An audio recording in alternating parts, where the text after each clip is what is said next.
everyone, it's Tasha Danvers here, two-time Olympian and Olympic bronze medalist, and you are watching another or listening to another episode of Global Sports Channel Sports Personality Spotlight. Now, we have interviewed umpteen athletes. We have interviewed people from rugby, from track and field, from race car driving, all sorts. But we haven't, or I haven't at least, interviewed a coach yet. So I am really excited about today's guest, Ralph Mouchbahani. Now, listen, he has implemented sports structures across the globe. He's been to places like Switzerland, Zambia, Dakar, all over the world to implement sports programs and help federations build their athletes. So I am really excited to speak to him today, and I'm sure you are, to find out why he's such a great coach. So welcome, welcome, welcome, welcome, Ralph. Thank you so much for joining the show today. Nice having you. Thank you for having me.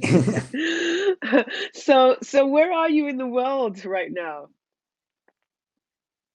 Well, I guess it's like everyone. Call it stuck at home. I'm in Yeah, Berlin, Berlin. and haven't been traveling much in the past 1.5 years. Well, and yeah, so managing everything from home at the moment. Wow, wow.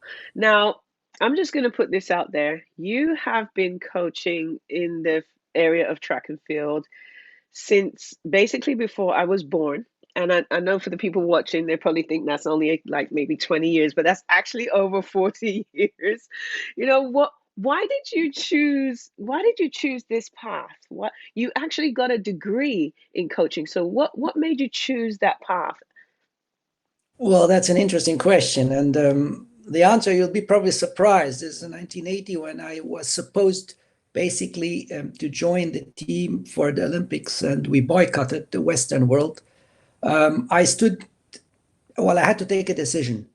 Either I'll extend another 4 years and risk, or I'll shift sides. And then it was very clear to me that probably it would be better if I would shift sides and make athletes make their dreams come true, help them make their dreams come true, and let them be better than I ever was. And so that was the decision. And this is why then I shifted very young. At the age of 23 years, I shifted basically from athlete to coaching. Having had a degree, as you said, it was probably a slightly easier decision to take because I had everything in the background ready. And now I just needed to get the right experience and to become a successful coach, at least a better coach than an athlete I was. Wow. So if the boycott hadn't have happened, that may have been a completely different path, or at least delayed somewhat. Yes, possibly. Well, as I said, if and if not, but fact is that it went the right way, and I probably would do it again if I would have to take the same decision. So I always say I never regret for any decision I've taken. I always regret things I haven't done. Right. So you were already in the degree before the boycott, you were already taking the coaching degree? Yes, So yes. I what started made mid 70s and finished basically 1980 with my degree, and right, that is when I stood at that pathway to take a decision right, after right. boycott. So what appealed to you about taking a degree in coaching? How did I know you switched over that made you like flip in that moment, but what had your eyes on, hey, I want to do sports science and coaching degree? What made you even choose that? Well, um, I always enjoyed doing sports. I always loved doing sports. I was always very keen in whatever I did, which was related to sports. And I heard at a certain point in time that there was a possibility to study sports, which I didn't know before. Right. And the PE teacher at school encouraged me as well, as I said, not being a too bad athlete or a too bad sportsman. And this is when then I took the decision, well, this could be something to make something I like doing and something I love doing, to take it as a profession and try to make a living out of it. Right. Do you think your experience as an elite athlete, obviously, if you were planning on going to the Olympics, you had some talent there, of course. So do you think your experience as an athlete plays into how you coach? Well, that's a tricky question. yes, no doubt. But I think what is even more important is to be able to step back and to have this maybe in the background, in the underconscious, to sort of help you, but you shouldn't be focusing on it. So yes, no doubt it helped because I knew where challenges were, I knew where difficulties were, I knew what could come up, I knew where I had my own difficulties, training, getting things done, getting things the right way done. And with that background of studies, I could now relate maybe better, and I could it helped me as well to step back and not to copy what I had done, but to become a coach basically, and only maybe refer to this experience as an athlete.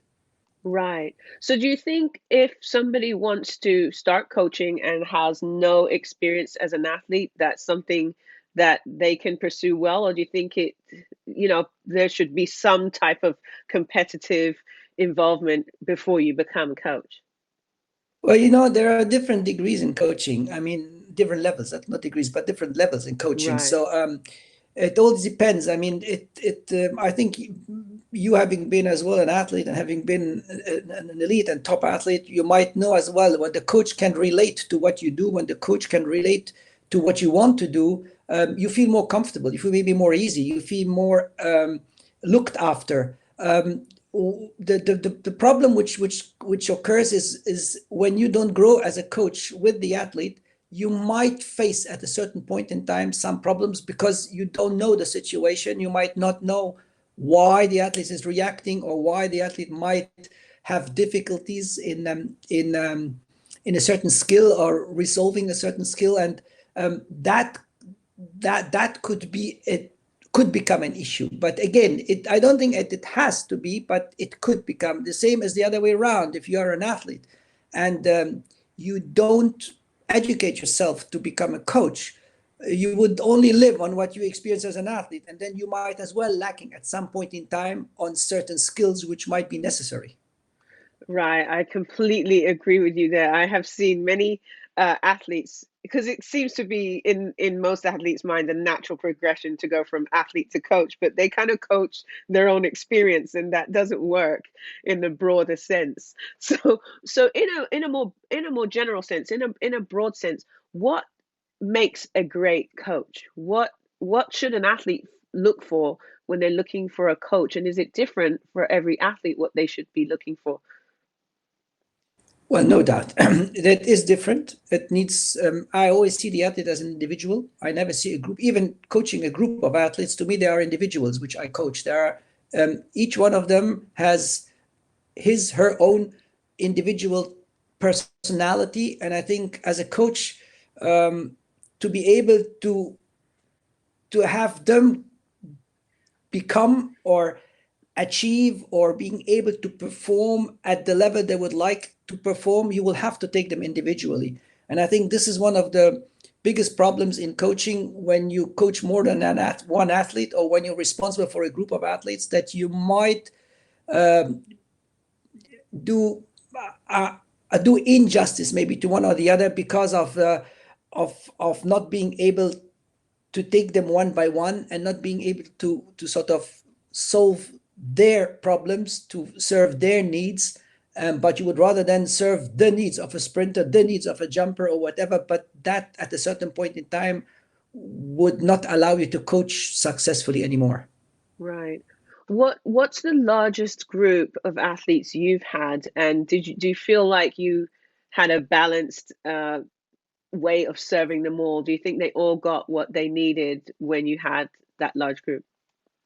Well, I think I was very privileged.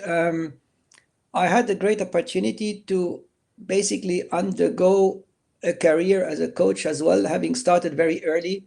That means I was basically still competitive myself, um, and again um, could be accepted by the athletes. Then when well, not unfortunately, but fortunately, grew older and my experience and my expertise became as well better and better, I could step back, but still be relating to my athletes. So I think the nicest thing I had is I had always a very good relationship to my athletes, because I could be convincing because being competent, and vice versa. I became competent because I had the background of what I did and the studies, and I could be convincing. So even as a head coach of one of the biggest clubs in Germany for 10 years, I could basically talk to any athlete, even not having basically been a thrower myself or a long or distance myself. I still could talk to them because I had this background. Vice versa, when I was as a high performance director, I could discuss with any coach of any event or any discipline or every event group their problems because I had that background and could understand what they need, what their need is, and what needs to be done. So I've undergone basically every position you can imagine. And I think this is what matured me as a coach as well. I don't know whether this answered your question now, but I think to me it was important to sort of outline it the way I did. Yes, no, absolutely. Absolutely. And I want to kind of touch on because I know the personality of athletes and how that plays into whether or not they'll be successful is huge. Like you see great talented athletes who for whatever reason don't have the mental stuff together, or their personality works against them, or you have athletes with really great personality, really, dedicated, but they don't have all the talent. How do you draw out the best? How do you look at someone's personality and figure out what they need? What Give us some examples of those experiences that you've had. Like, I've had an athlete who was like this, and I had to do this with them. What's some examples of how you work with an athlete based on their personality type and talent? Well, again, I think what is very important is to me is the development, and I don't think that I think, or let put me differently. If you would ask 10 coaches what a talent is, I guess you would get 10 answers, if not more, because when you ask me for the second time, I might give you again a different, Right, depending on the experience I did, a different definition of what a talent is. So, right. so I was less focusing on talent rather than to focus on developing that individual Mm, to his abilities to unlock whatever skills, whatever abilities, whatever assets, and even develop certain weaknesses if it would help to develop again his strong points and his personality and him as an athlete or her as an athlete. And I think this is why probably I could keep that good relationship. So it didn't really matter to me at the very end whether you won an Olympic medal or a world championship, as long as I knew that we took it to what was possible. Well, then we had success. We were successful.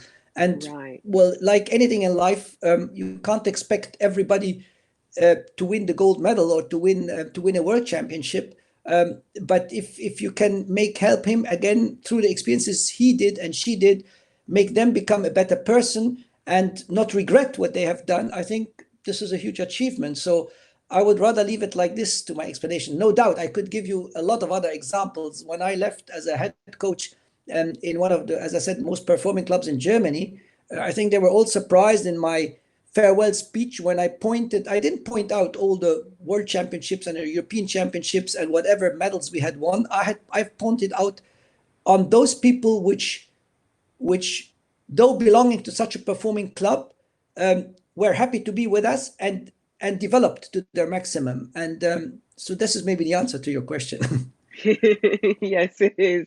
I love that. So you have developed, like you said, leaps and bounds. You continue to grow. What is there out there for coaches that want to grow? Because I know a lot of coaches, like you said, there are quite a few that seem to sort of stay at a certain level, then there's other that develop. Is there enough out there for a coach that wants to continue to grow and learn? Well, you see, if we take it from that proverb, from the statement, where there's a will, there's a way. So if you really want to develop and you want to grow and you want to sort of evolve in what you do, is no doubt you will always find ways. But no doubt, this is why I concentrated more and more over the years on closing these gaps, because I think this is the biggest problem in the coaches' education, if there is any. I was in many developing countries where they didn't even have a coaches' education. So is to basically the one part is to learn the skill, to learn to do sort of a coach's course or whatever it is, which will give you the basics. But then it's up to you what you'll do with these basics and how you will evolve, whether you are mentored, whether you have the possibility to be mentored, whether you have the possibility to go through certain experiences you have to go through in order to be able to evolve as a coach. So I think that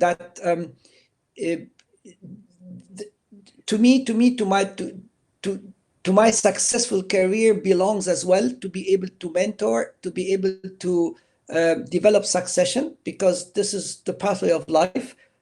You shouldn't be there forever, and you will not be there forever. And sometimes it's better to see when the younger generation takes over, and you could help them a little bit on their pathway, because again, there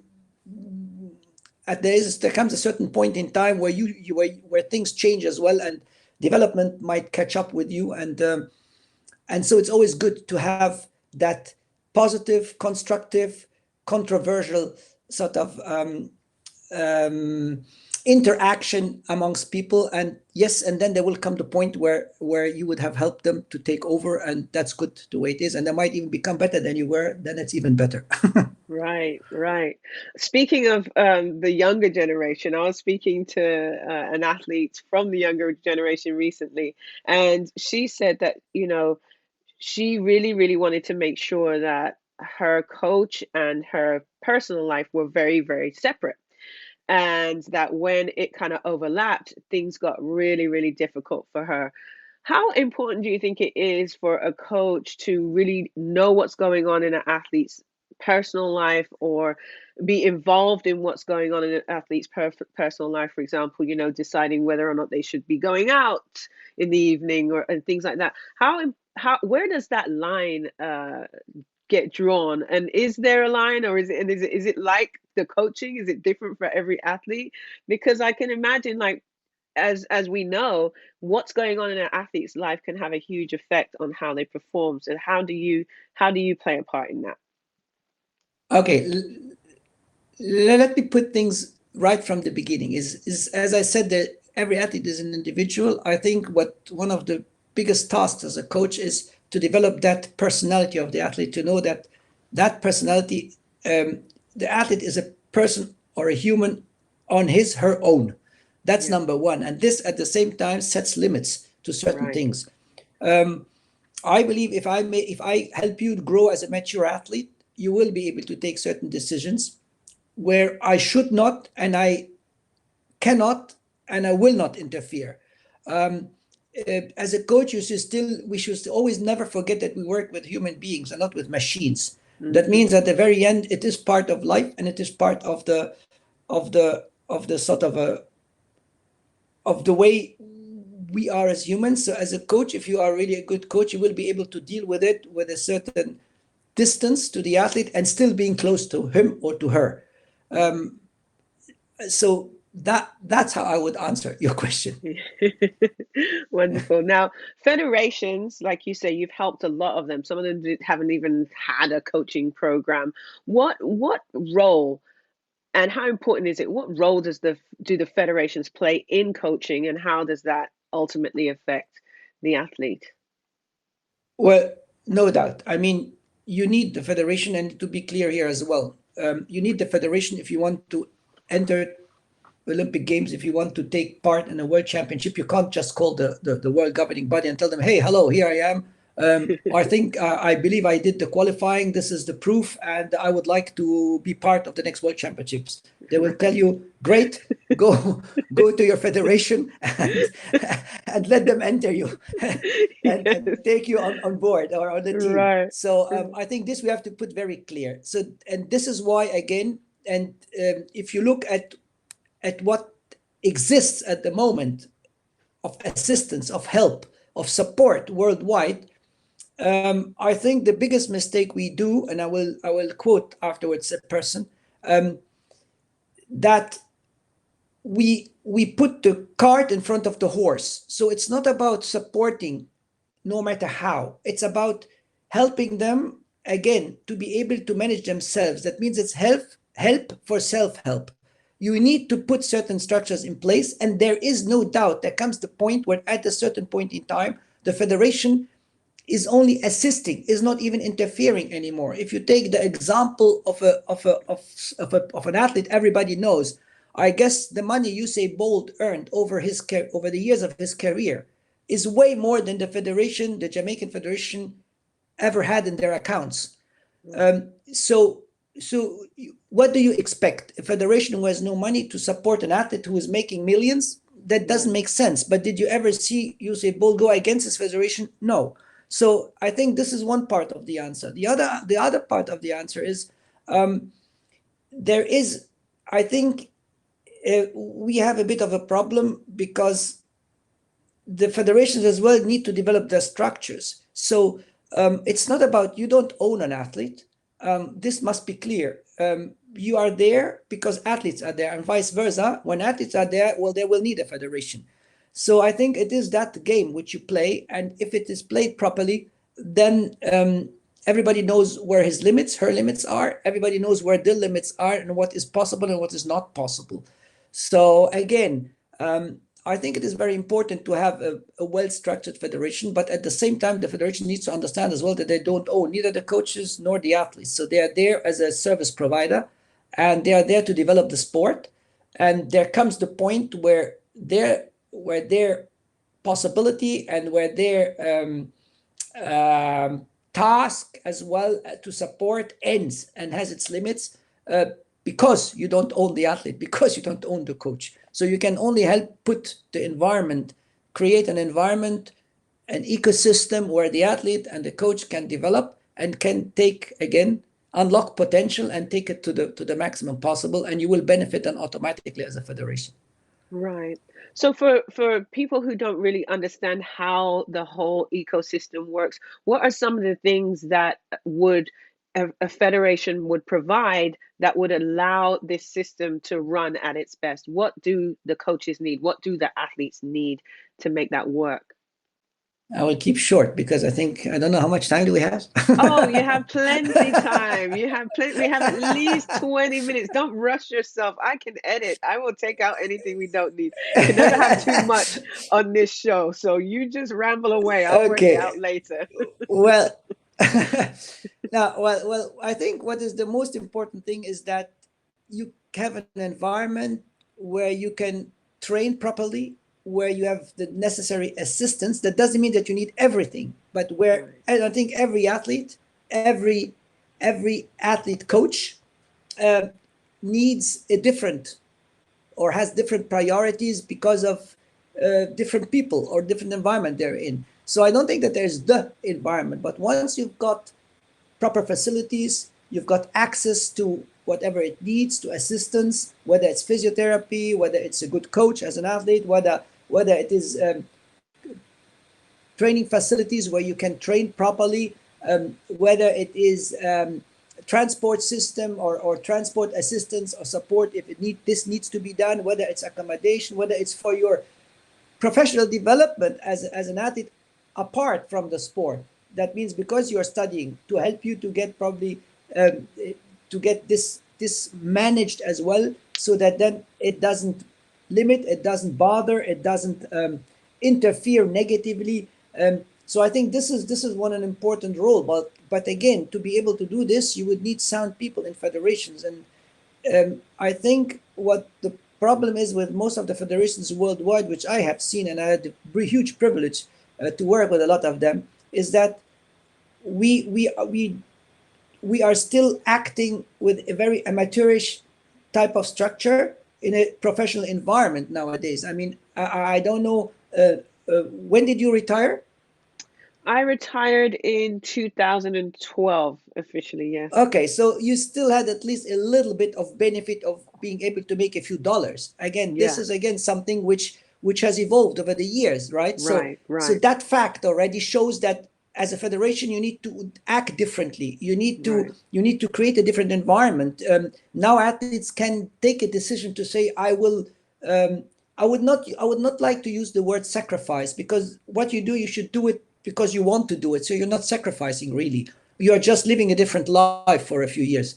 And I think, but then you must have the opportunity to be able to train properly, to be able to deliver at a certain performance level, and the higher the level is, the more important it becomes. But as well, to make a living out of it, you can't be chasing money, you can't be chasing have sleepless nights because you can't pay a bill, or you can't, I don't know, do this or that. So I think this is what needs to be set or prepared or assisted or supported in properly. And then same applies for the coach. I mean, you can't have coaches which are permanently in another job and then might have a bit of time in the evening, or might have a bit of time and have to take their holidays to be able to coach, maybe because now they don't have to go to work, or vice versa. So I think this is how I would draft it in, or a bit, and summarizing it a little bit, so without going in too many details. I told you, details are good. So would you say in your experience that that is common? Because in my experience, I do see it's quite common that coaches have, this side job and that side job, and are trying to juggle their schedule.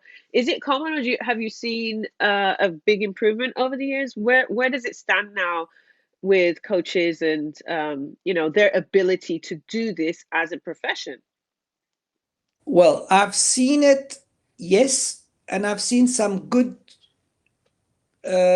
start to it. But unfortunately, you still have way more countries and way more areas and regions in the world where coaching is simply not accepted as a profession. And hence, it is either not paid, or it is very badly paid. And this is why you need these 1,000 jobs around to be able to coach. If I tell you a little bit of my story, when I studied and I finished my degree, it was clear that there was no job for us. There was no job description, because we had a university degree, and the sport in its structures, unless you were playing golf or you were playing tennis, you didn't really have a chance to get a job somewhere. Right. But then what this created in myself is to reinvent myself. I said, I studied sports, and I don't want to go into the pure school system. I have to be here, because being in West Germany, or at that time in West Germany, which is Germany now, we luckily don't have East and West anymore. But I had to sort of reinvent myself daily and see, okay, where will I get income from? How will I generate income and still be able to develop as a coach? Because this is what I wanted to do.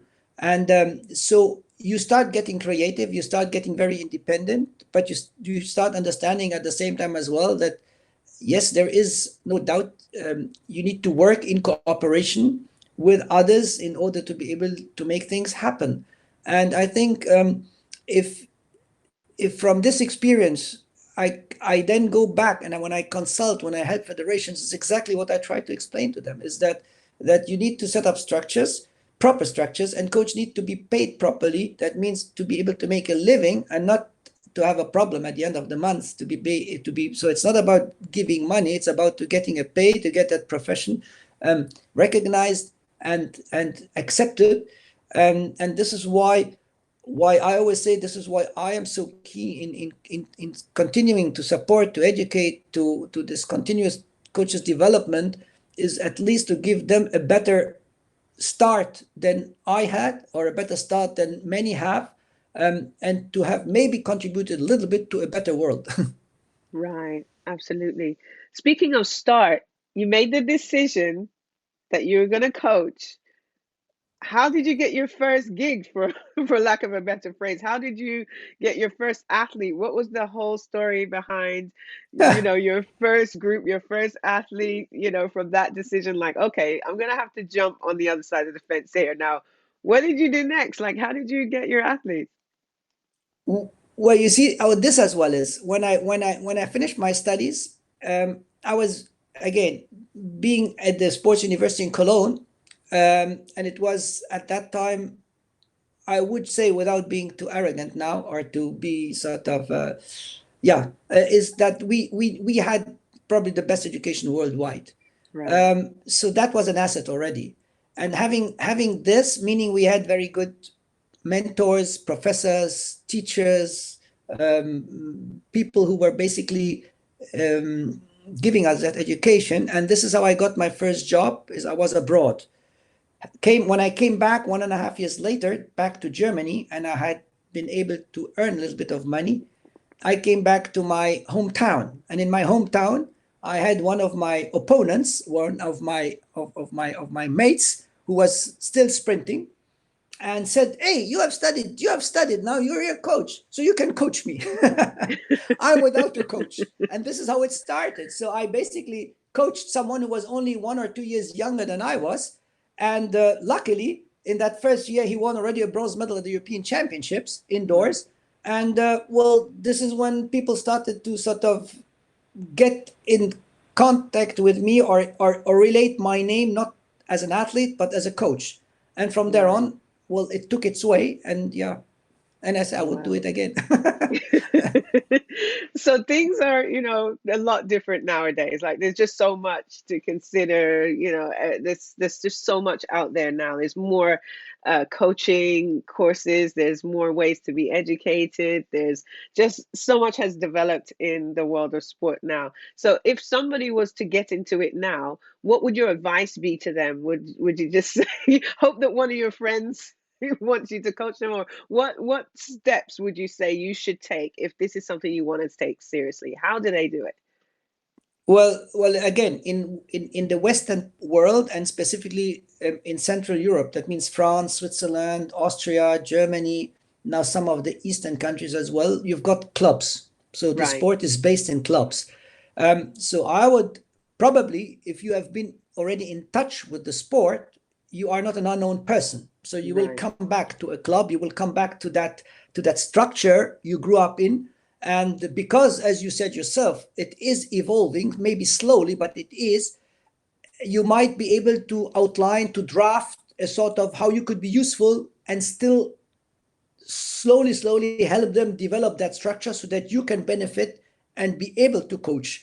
And I think one of the most important thing is to remain humble. I think what many think is when they go and did a coaching course, when they did even studied sports, they think now, well, they know everything. And I can tell Right. you, what you discover very quickly is that you don't know much. You might have studied, but you don't know much. So Right. Right. this is, again, you have to do your experiences. And to quote Albert Einstein, who said, what is the use of 35 years of experience if they were the wrong experiences you did? So Right. Right. so there we are. There we go. So that means you'll have to, and you will then very quickly, because you are not a stranger, you will be very quickly, it will evolve, it will develop, it will come on its own. I mean, it is a dynamic that will work. And I think I've got a lot of colleagues, younger colleagues, who have done it the way I'm describing it. And yes, maybe not at the very beginning, but then, because of them being able to coach properly, had success. And because they had success, again, the name was related to proper coaching. And this is how the whole system evolves.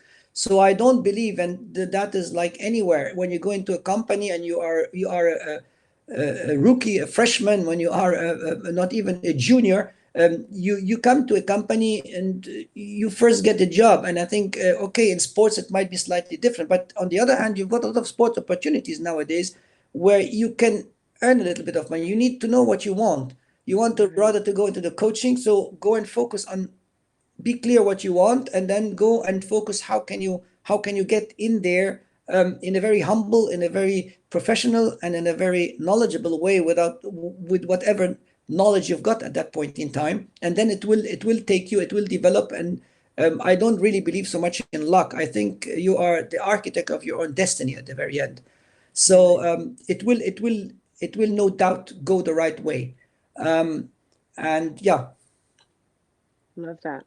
Now you talk about the speech that you gave, and people were surprised that you weren't necessarily pointing out all the medalists and things like that. So for you, what would you say is your biggest success as a coach?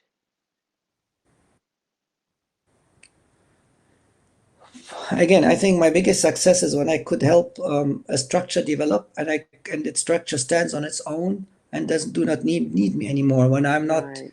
when basically I am redundant at the very point. And this is with the athletes is the same. And when I coach and high or top elite athletes, I don't think they need me to tell them what to do. They know themselves after so many years what is good and what is not good. But what they need is they need somebody as an advisor, as a person who is next to them to be able to make that little difference, because you can't see yourself. You can only experience what you're doing by what you do, but you don't see yourself. So again, I do not believe purely again in taking videos and then being able to analyze. You will need somebody who might be, again, that outside person who might give you that advice. So Right. and that is, yeah, that is key, I think. And so my biggest success is when I could have helped anything move. No doubt, I enjoyed the successes in terms of medals, in terms of world class performances. But to give you an example, when Andre Bucher, the Swiss middle distance runner, won his world championship 2001. And if you listen to that story, you will be surprised. But that is when 2000 Sydney, he got fifth. I said, how can you be number one of the world going to the Olympics and then become fifth? That is to me, and he was leading way well. There was no doubt that was not coincidence. So I said, you cannot lose. You cannot not win a medal. You cannot not be on the podium. So anyway, long story short, I then got an offer from Switzerland, and when I came to Switzerland and I started helping them out, the coach and him, I only focused on what I believed could help. And the year after, he ran an incredible under 143 in the 800 and won the world championship, and was number one in the world. So I think you see, so that is a mixture about the success as a pure success of performance and the success of being able to help somewhere where obviously there was need. Right. Right. Speaking of pure success and being able to help, what I have noticed in my half the life of your career, I was in sports for 20 years, but what I notice is that sometimes, especially at the federation level, that people actually don't want the help. Like they like things the way they are for whatever reason it benefits them. Have you experienced pushback when you've gone into federations and tried to make the changes that you know for a fact will support the system as a whole? Yes, I think this is a normal and a typical reaction. Is you feel good when you are in your comfort zone, and unfortunately, world governing bodies in general do unfortunately give federation too quickly that comfort zone. Right. So when I come as an external coach, consultant, as an expert who, for whatever reason, ended up to go somewhere where obviously there was a request. So to me, is the first thing is I tell them, well, I didn't come on my own. You requested. So if you requested, you must be open at least to cooperate. And Right. I'm not imposing anything. So I will only help you, make you better. And it's not about me, it's about you. And I think that approach is something, again, I learned very early as a coach. When I became national coach in Germany, I was not even 26 years. And when I got that offer, I said, well, what do you want me to contribute? I don't have any experience as a coach.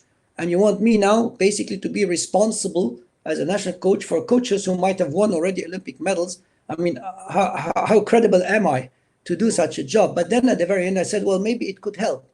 And then when I got in touch with one of the personal coaches who was one of the most successful coaches in Germany, having won already several gold medals with Olympic Games, European Championships, you name them. When I drove up to their club, you cannot imagine how excited and how, in a certain way, I was a bit as well sort of unsecure. I didn't know what shall I tell that coach. I mean, I'm 26 years. He's way older than I am. He had success. I had no success up to that time. Only the fact that they asked me to become national coach. I said, well, what do you want me to tell that guy? So when I reached finally there, I I sort of waited a few seconds in the car, and then I went out and took the courage to go into that indoor hall And I went and I said, and I told him, you might know the name, Gerd Osenberg, who was the coach of Heike Henkel, who was the coach of Ulrike Meifert, who was the coach of some other Trainhardt, and some other good high jumpers. So I went to him and said, yeah, good afternoon, Mr. Osenberg. Here I am. I said, yeah, I know who you are. I said, oh, okay, great. I said, well, you know what? I just wanted to know, is there anything I can help you in? I can make something easier for you and for your athletes to become better. And this is, you see now to what I told you before. Basically, I was tuned from the beginning is that, as I say, you have to be humble. You cannot. Right. You are a national coach, so what? It could be a coincidence. And I think with the federation, it's exactly the same. Is you might be a good federation, but at the very end, you're there to serve. You're not there to sort of impose whatever you want. So again, when I go into a project and go somewhere, it's not about imposing. It's about what can I do to help you to become better. So help for self-help. And it's not about me. It's about the project. It's about the idea. It's about the mission. It's about, whatever. And not about yourself. If you need that, do you need to profile yourself? Well, then you go first and profile yourself and then come back. Right, right. Absolutely. I love that. Now, I'm thinking about your training group and the people that you've trained over the years. I'm sure many, many, many athletes with the kind of success you've had, like you said, that first athlete, hey, you've got the education, you're going to coach me. I'm sure, that has happened over the years more than once. So, with all these athletes crossing your path along the years, you can't have everyone. Everyone cannot be in your group. You can't coach everyone, like you say. How do you decide who you're going to take on and whether or not they're going to help to maintain the integrity of what you're trying to create in your group? Because every group has its own flow and energy and congruency. So how do you pick who gets to come and who is not going to be a part of what you're creating? I think this happens as well because chemistry needs to sort of match. There is a certain match. There is no doubt. So maybe even the athlete at the very end, after talking to me, he realizes that he doesn't even want to be coached by me. So it's about how successful I worked as a coach. But right. I think it's whether the chemistry works and whether the environment the athlete will come in will serve his purpose as well in a positive way, egoistically. But at the very end, he will understand. And then what again, a huge privilege I'm in at the moment is that I don't need to coach big groups. So when I get to a certain number of athletes, and at the moment there are 4 or 5, I tell others, well, I don't have capacity anymore, because if I would take you now, well, I wouldn't be able to take care of you as I believe should be taken care. So I am happy to help him to get somebody else. And if then they insist, well, then they know at least that I have honestly told them how the situation is, and they will probably cope with it. That they say, okay, we would like to come here, and we know that, yes, it's and whatever. So you see what I'm trying to explain? Yeah, absolutely. So he's aware of how things may go based on, your perception. Now, with coaches who are trying to master that skill of knowing who should be on board or who should be in, what is it in the conversation or in the demeanor of the athlete that you can pull out? Are there certain things that they say, or the way they carry themselves, or the way that they think, that lets you know, okay, this probably wouldn't work, or this person we have the right chemistry? What is it that you identify that says checks the box or doesn't check the box?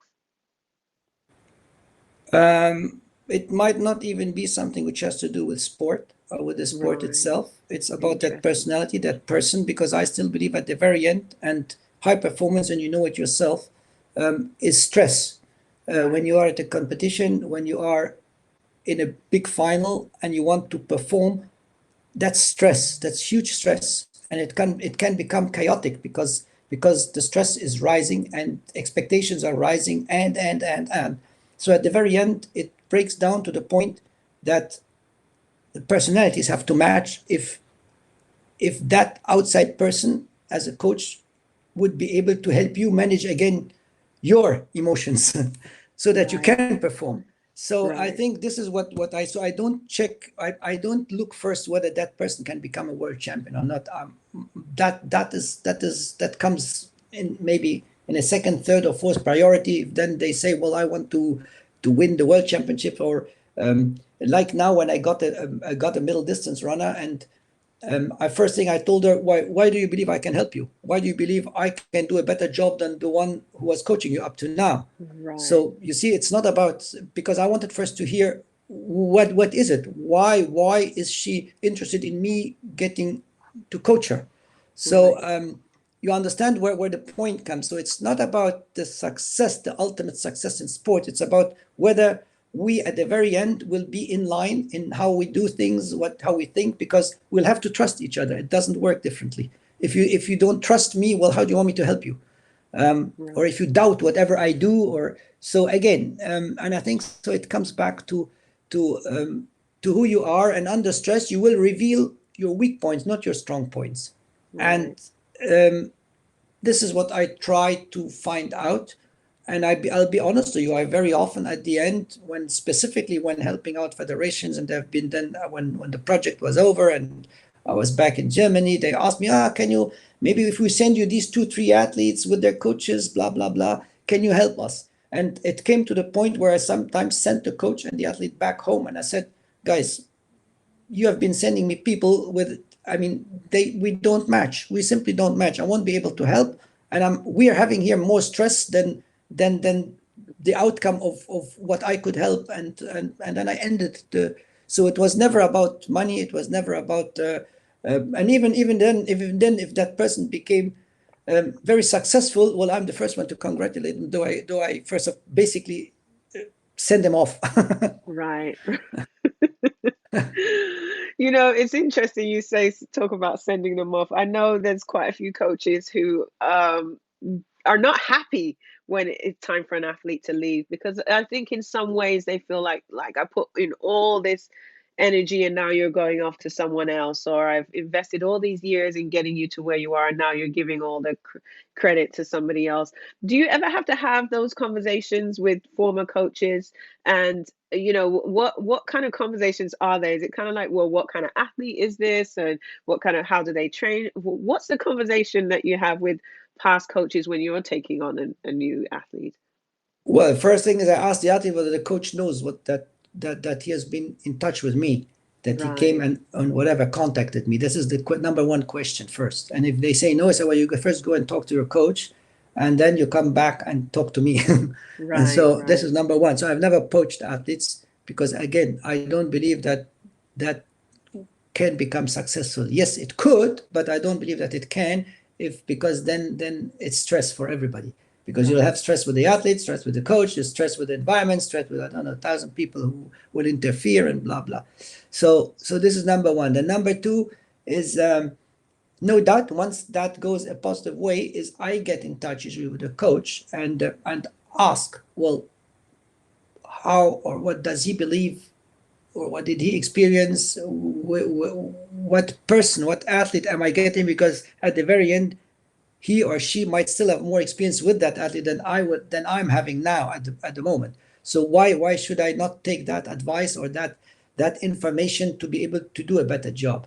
And number Right. three is then I at the very end, it's usually I always first as well ask, well, can I only assist the two of you, and then you remain where you are, unless the Right. coach says no, I for whatever reason, it just goes beyond my capacity, beyond my competencies, beyond to what I want. I don't really, that athlete needs more attention, and I can't give that attention to that athlete because I'm stuck with this or that. So you know what I'm trying to say. So having Yeah. sourced everything out, this is when it comes then to the final. So the conversations are usually very positive. I mean, I can't really remember having had a bad conversation with any of the coaches when it came to transition of athletes, no matter whether I passed them over or whether they were passed over to me. I love that. And I think more coaches need to take a page out of your book when it comes to that. Because, like you said, they might not necessarily do their due diligence. And that's that first all important question. Does your coach know that you're having this conversation? And I think that goes a long way in keeping everybody in the right space, and not allowing bitterness or anger to Yeah. kind of affect the whole process. So that's good. That said, there is a relationship that doesn't really go away when it comes to coaching, and it's usually the athlete's parents, especially if you're coaching younger athletes. Have you ever had any conflicts or issues about the way you coach with parents? It's like, you're killing my athlete. I mean, what are the what's the whole world of coach versus parent when it comes to sports? Well, I wouldn't. I don't think I ever got you killing my athletes. I was got. Well, can't you do a bit more? Right. So it's the other way around. They think that no more should be done. But when it comes to the point, and if it should come to the point where where parents of athletes interfere, I tell them, well, no problem. You can take over. It's okay. If you think that you'll do a better job, well, go ahead. It's your kid. It's not mine. So uh, I have no problems with that. So usually then the conversation is anyway finished and ended. Right. And either the kid or the young athlete still is coming, or they're looking for another environment, but that's okay as well. So Right, yeah. right. I love it. I love it. So another thing that has really, really just changed the face of the planet is social media. And I've watched athletes training, and like every 5 minutes they're doing it. I'm like, how do they keep up with this stuff? How are they constantly, taking pictures? Has social media affected the way you coach, or affected, coaching as a whole? Because now the athlete's focus is on how many likes they can get, because they know how many likes they can get affects how many sponsors they can get. How does that play into coaching and how you coach? Well, listen, I think we cannot stop development. We cannot stop evolution. We cannot stop that the world is changing. This is a fact.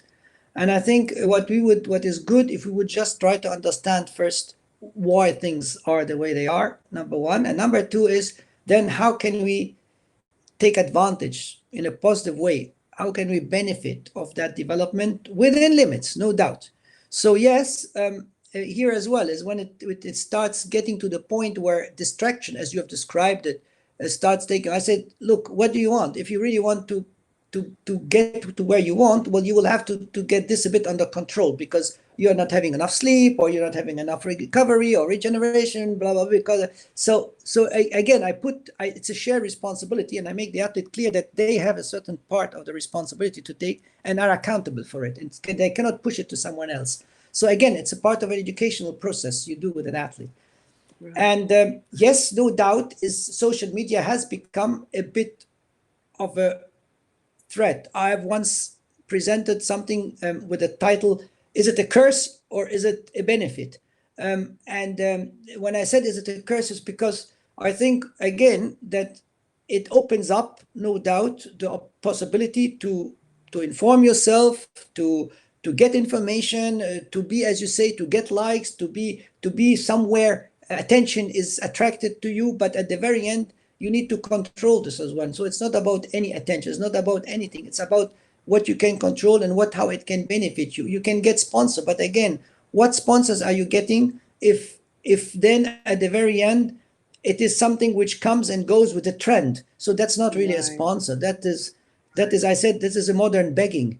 And Right. and and if then the one who gave you something doesn't want to give you anything anymore, then he's gone again. I think a sponsor, and if he's a real sponsor, is one who cares for you, for your career, who cares, who is part of your pathway, who is part even maybe for the career after your sport, because you have either studied or you have learned something, or you can be of help, and he would like to use that within his company, because we know as well that high performance athletes usually do quite a good job when they retire and when they go into a profession, that they are as good in their profession as they were athletes. So that could be a benefit. So that is, to me, is a sponsorship. This is what sponsors and how things come together. So yes, I try to keep that under control, but on the other hand, I cannot reject it, and I cannot change this part of the world. It will remain. Athletes, younger athletes, tick differently. But then at the end, high performance as well has its demands and has its certain. Well, I always say high performance at a certain point imposes on you, whether it's the behavior, whether it's what needs to be done, whether it's what you might want and have to do or not. So it's that, again, it's that forth and back, that game. And this is part of, as a coach, as part of the education process you go through with your Right. athlete. I think that is a huge, there's so much important things that you spoke about there. And it's a huge area that I think a lot of athletes and a lot of coaches and everyone else need to hear, especially like you said, you can't stop what's happening. You can't stop the development, but there is a balance. And there's also the side that you mentioned. Like I read a book called It Takes What It Takes, which basically means there's certain things, no matter what it is, if you want to be a professional, there's certain things you have to do. You can't like not ever drink water. Like there's certain things that have to happen in order Yeah. for you to be successful. And it's like balancing that with the new things that are coming in. And I think that's a really important message that people need to hear. Now, you have had much success, obviously, in the sport. You've coached the first gold medal at the Asian Games. You, like you mentioned, you had the 800-meter world champion. You've coached every Swiss record holder, male or female, since 2000. I mean, these are huge accomplishments. But is there any things that you look back and you say, man, I kind of failed at that one? Or has it all been a nice smooth ride up? Nah, you got ups and downs everywhere and always. But again, I mean, I don't know. Well, you know that saying because it has been everybody quotes it. You never lose. You either learn or win. So, Yeah, so yeah, I've absolutely. learned, no doubt, about things which have not gone the way I would have wanted them, or they were expected to go. I think you should have that personality at the very end, and this is part of your maturity, is that you can step back and analyze why it has not gone the way it should have gone and learn from it, and then not do a mistake again. And I mean, if you do a mistake, you rather do new mistakes, but don't do old mistakes again and over again and expect a different result. So Right. so I think, yes, in this terms it has been going very smoothly, and yes, in a sort of a positive way, because I have learned from my mistakes, and because I was able to admit that, yes, it didn't go the way, and try to find out why it didn't. Sometimes it was my fault, no doubt, and then it developed me and as a person, as a personality. And sometimes it was not my fault. Well, then you'll have to accept, say, well, again, the match was not, it was we thought it would go differently, but we simply didn't match. So Right. that's it. I mean, then you have to accept it, and life goes on. Right. Speaking of life goes on, for athletes, they really struggle sometimes with moving on when they've had failure, like you said, like getting over it and getting on to the next thing. And that creates a lot of mental health issues. Is mental health an issue or something that we should be looking at in terms of coaches? Because they are human too. And they're not just these tough people who are yelling, barking orders at people. They have emotions, they go through a lot, they're responsible for a lot. Is mental health an issue when it comes to coaching? Yeah, well, let me tell you something. The biggest rate in divorce is amongst coaches and diplomats. So, Wow. Wow. but Wow. having said this, is I think here again as well is a healthy environment, and um, you have your share. As I said, you are the architect of your destiny. So at the very end, you must know what you're letting yourself in. You must understand that, yes, coaching is a huge privilege. It's not a job only. It's a huge privilege to be able to do something which which has such a high impact on other lives. And if you take it from this perspective, I think it will go the right way. And But no doubt is here as well, is if the environment you're working in, if the structure you have let yourself in um, develops and evolves as well, well, then you must be able as well to take a job or to leave a job if it doesn't match and suit. So I've often not taken a job because I simply was not convinced that it would I would be happy with it. Right. And it was not the money, because the money would have been, probably I would have been millionaire today. But I didn't take Right. the job because I simply didn't believe that it will help me, that it will help develop of my career, of my personality, of my person. And on the other hand, I often took a job, and people ask me, "Are you crazy? How can you do this for this money?" Well, I said, well, it's because I believe that is something where I find a certain satisfaction, and that's okay. Right. Right. So it sounds to me like the quote "know thyself" is a big thing for someone like you, and something maybe people should look at from you and maybe apply to themselves, because when you know yourself, then you can make those decisions. You can say, the money isn't going to make a difference. It's the work that I'll be doing, and the fact that I'll be passionate, and the fact that this will advance me as a person, and I will help others advance. That really is what I should be looking at. But if you don't know yourself, then like you said, you just end up taking things for the money. And you have the So stress. We have to be honest. You have the stress yeah, because you are basically, what you are then concerned with is to secure this and not to really do the job, so that then security comes by logic, by right, fact, and not right, because. And if then again it doesn't happen, well, this again is part of life. I mean, there's no doubt. As a coach, you have to be as well, a little bit sort of.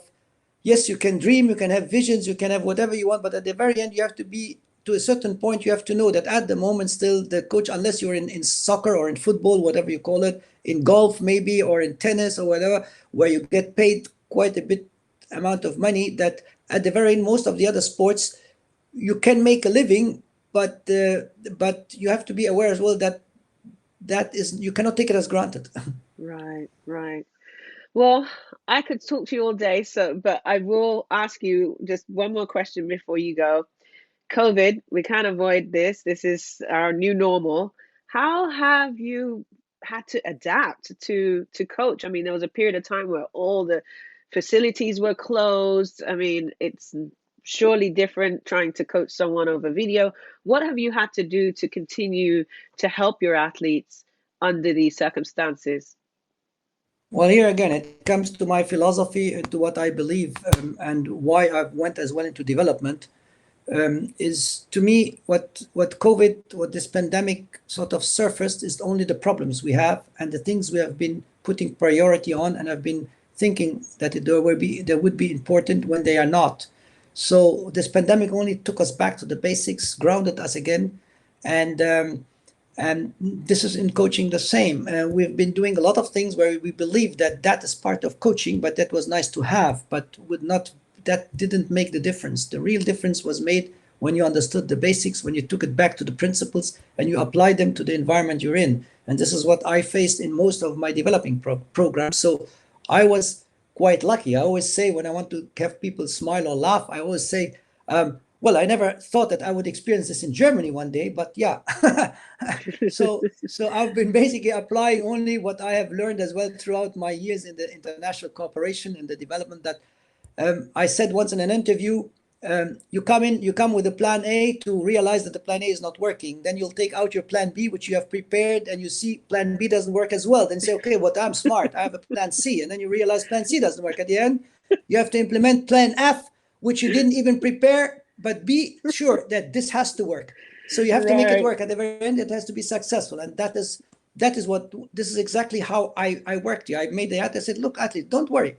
Well, we'll do this, we'll do that. As long as you know what you're doing, then you know what you're not doing. And then you could, as soon as situation changes, you could then focus again, or refocus on something which then, for whatever had to be missed out or could not be done or whatever. But at the very end, we're almost, this is the one situation, I think, through whole my career, where everybody is under the same situation. So that means at the Right. very end, the one who finds the solution to himself will be the one who will be most successful. So again, it's always the same. So under comfortable or uncomfortable. So you have to learn to become comfortable being uncomfortable. And we are at the moment in an uncomfortable situation. And it doesn't help to go and cry and to go and be whatever. It's find a solution, try to see to make the best out of it, and it will work. I can guarantee you this. I love it. Man, there's been so many gems in this conversation. I'm just like trying to catch them all. It's creme de la creme. I love it. Now, before you go, I always like to have a little fun with my guests before we round up. I just play this little game. It's called This or That. So I'll say something and you pick one or the other. Okay? Okay. Just silly stuff. I'm a silly person, so roll with me, Ralph. Okay. Yeah, So well, no, that. So we're two silly persons. Don't worry. perfect. All right. So, question number one: building federations or building athletes? Both. You got to pick one, Ralph. You can't break the rules Well, if you have to well, pick one. building. Well, then I would say building athletes, but with an impact on building federations. So I don't see the one Without the of other. I don't see them separated from each other because, as I said, you Perfect. can't enter. You can be the best in the world. You have no federation. You will not be going to the world Right. championships, despite that you Right. might have broken 5 times the world record. Even this would not be sanctioned because nobody knows about it. Nobody cares. Nobody knows. Right. Got it. All right. So Android or iPhone? Again, I didn't get you. Android phone or iPhone? iPhone. Dang, another one. Competing or coaching? Well, from a present situation, I have to say coaching, but it is a competition at the same time. Ah, you're very sneaky, Ralph. You'll find a way in the back door for all my questions. I love it. And last but not least, I'm going Oprah Winfrey on you now. What do you want the world to know, Ralph? That we can only manage together. We are not individuals.